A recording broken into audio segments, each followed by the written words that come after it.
हम इस बात पर आस्था रखते हैं कि मानवता केवल संपूर्ण जगत का ही नहीं, समस्त ब्रह्मांड का केंद्र है। हमारा ये मानना है कि पृथ्वी और उसके सभी संसाधन केवल हमारे लिए और हमारी खुशी के लिए बनाए गए हैं। ये विश्वास आगे चलकर धर्मों का रूप ले लेता है।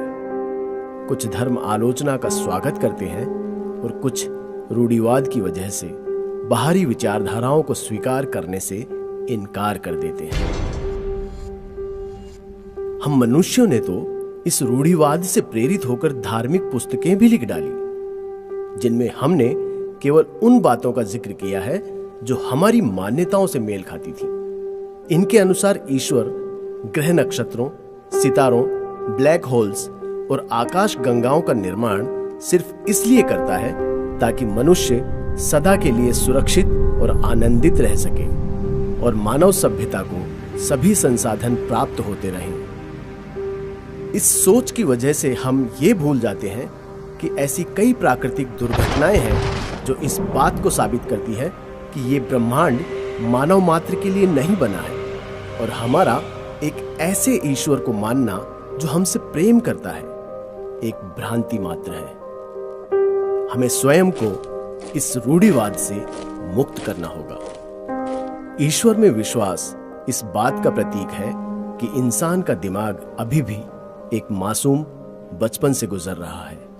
हम धार्मिक ग्रंथों में मौजूद काव्यात्मक भावों की सराहना कर सकते हैं। हम धैर्यपूर्वक ईश्वर के बारे में कही गई सारी बातों को सुन सकते हैं। हम ये मानकर चल सकते हैं कि इस प्रकार का विश्वास इंसानी दिमाग के क्रमिक विकास का एक आवश्यक हिस्सा है। सभी धर्म ग्रंथ एक जैसे नहीं होते।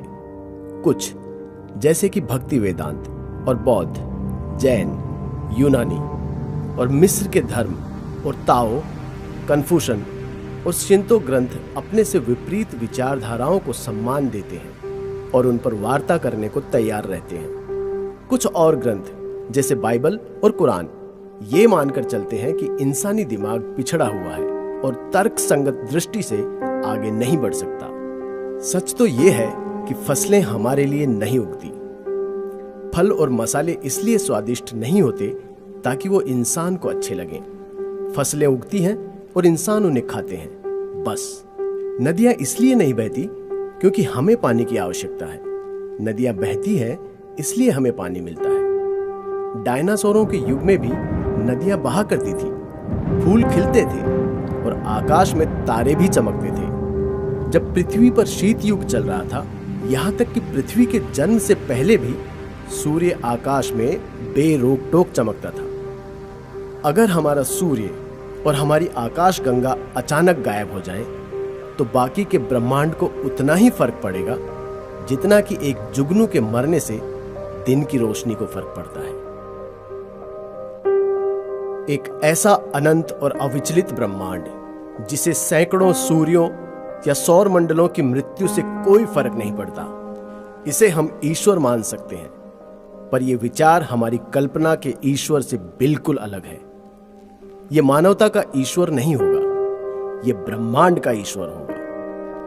पृथ्वी पर मानव जीवन का प्रकट होना और पृथ्वी का ब्रह्मांड के अनंत चक्र के बीच प्रकट होना, ये दोनों बातें बहुत छोटी हैं। इतनी छोटी कि ब्रह्मांड के इतिहास में इनका जिक्र भी जरूरी नहीं होगा।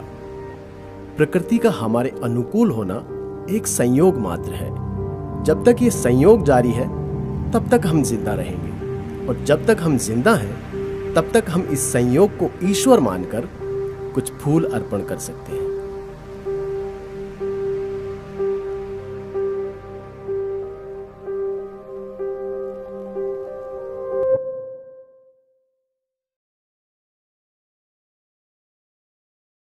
My disbelief in God has turned all the circumstances too harsh, and this situation can deteriorate further. Nathuram Godse rejected these beliefs of Gandhi as he knew that these movements were solely for himself.